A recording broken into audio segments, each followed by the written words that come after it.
Bonjour à tous, on se retrouve pour une nouvelle vidéo de bilan pour le mois d'avril 2021 dans lequel je vais commencer par vous présenter le bilan des performances sur les 5 idées d'action intéressantes dont j'ai fait l'analyse fondamentale. Je vous mets en lien la vidéo. Ensuite, je vais faire mes performances globales sur le mois et puis l'évolution de mes performances depuis le début, c'est-à-dire octobre 2020. Et nous commençons tout de suite par aller voir le détail des performances des 5 actions listées ici. La première action, vous voyez qu'elle est bien en augmentation sur ces dernières périodes, et moi je suis rentré effectivement là dans ces deux creux, même si ça n'a pas été bien au début quand ça a commencé à reprendre, et depuis je suis dans la montée qui s'est déroulée au mois d'avril pour cette action dollar général. La deuxième action, The Cooper Company, vous voyez que c'est une croissance au niveau global. Je suis personnellement rentré au niveau d'abord de cette... Non, c'est ici seulement. Au niveau février, début février, après cette baisse, et je pensais effectivement à la reprise. Vous voyez quand même qu'il y a eu un long plateau avant que ça reparte à la hausse. Troisième entreprise, Chubb Limited. Là, je suis rentré début février avec la reprise. Il y a eu plusieurs entreprises qui ont eu cette reprise ici. Je suis rentré pendant cette reprise. Et après, vous voyez, malheureusement, il y a eu une grosse descente avant de reprendre. Mais globalement, c'est une action qui est croissante aussi, et notamment sur ce mois d'avril. L'action Nasdaq Incorporation, donc qui s'occupe de l'action de toute la bourse, vous voyez que c'est globalement complètement haussier. Je suis personnellement rentré sur le plateau là ici de janvier, donc j'ai profité des trous bien entendu, mais vous voyez que pendant longtemps mon action n'a rien fait, et depuis par contre depuis début mars elle est complètement croissante. Et pour la dernière, vous voyez aussi une action croissante, bien entendu, c'est les idées intéressantes. Et là, je suis rentré effectivement dans ce mou de mi-février, plutôt, parce que je rentre jamais au plus bas, je n'arrive jamais à trouver le plus bas. Je suis monté au moment de cette reprise là que vous voyez ici en plusieurs fois, avec chacun des petits creux, et ce qui m'a permis de profiter de toute la hausse supplémentaire en avril. Bilan de ces 5 idées d'action sur le mois d'avril écoulé. Vous voyez que le SP500 a fait une performance de 5,24% et les 5 actions que je présente ont surperformé ce SP500 avec des performances allant de presque 6%, 5,99% pour la moins bonne, à plus de 10% pour The Allstate Corporation avec 10,40%. Mon bilan sur ce mois d'avril 2021 est donc au niveau des plus-values uniquement de 2,78%, ce qui est très intéressant. On rajoute pour ce mois-ci des dividendes à hauteur de 0,18%, un peu moins de dividendes, mais bon, les plus-values ont elles été très bonnes. Et les intérêts de crowdlending du mois, eux, ont été un peu effectivement en baisse avec un taux inférieur à 1%, avec 0,90% tout de même.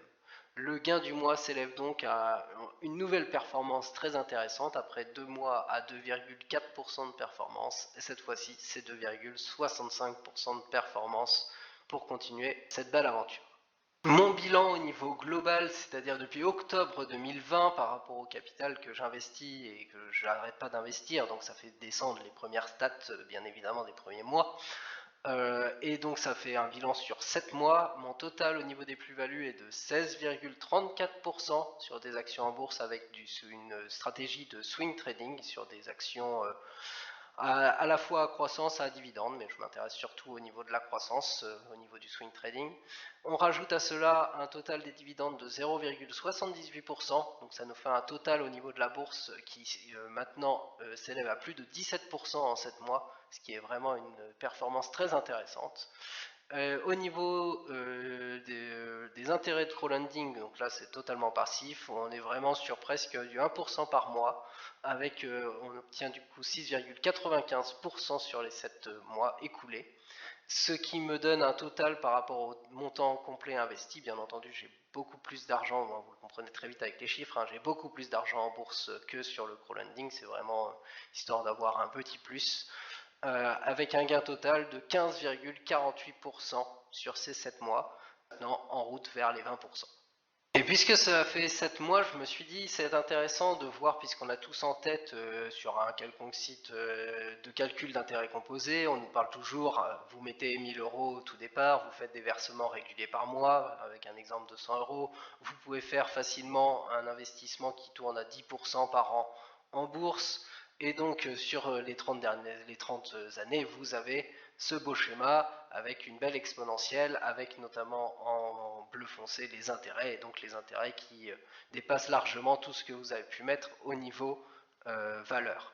Et je me suis donc dit, tiens, mais si je passe cette valeur sur non 30 ans, mais 7 mois. Donc je vais le mettre sur un an, puisqu'il n'y a pas 7 mois, mais on va voir sur 7 mois. Et là, effectivement, l'exponentielle, elle est beaucoup moins là. On voit qu'on met surtout du capital, en bleu clair, hein, c'est vraiment ce capital-là qui augmente, et ça augmente tout doucement au niveau des intérêts. Et donc, du coup, je devrais avoir une ligne droite. Et donc, maintenant, nous allons vérifier sur mes valeurs réelles.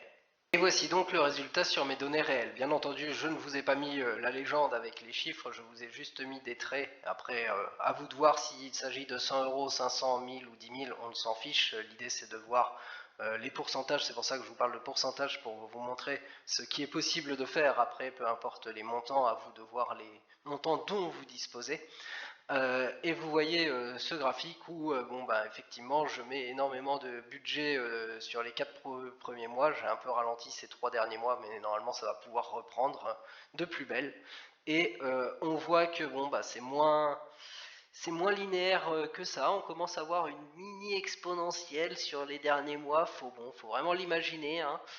Mais globalement, effectivement, on retrouve le graphique d'avant en un peu meilleur. Mais bon, c'est normal puisque j'avais pris sur le graphique 10%, alors que moi, vous l'avez vu, je suis à 15,48%.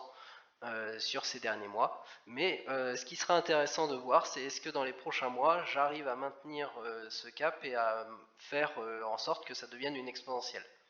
Maintenant, pour l'instant, on voit bien que je mets davantage de capital que mes intérêts me rapportent d'argent.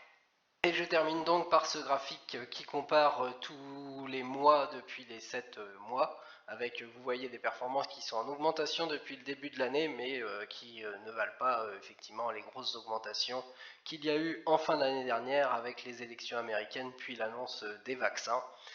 Mais notamment, ça commence à réaugmenter quand même, au niveau, que ce soit au niveau de la bourse et au niveau du général, en vert et en jaune.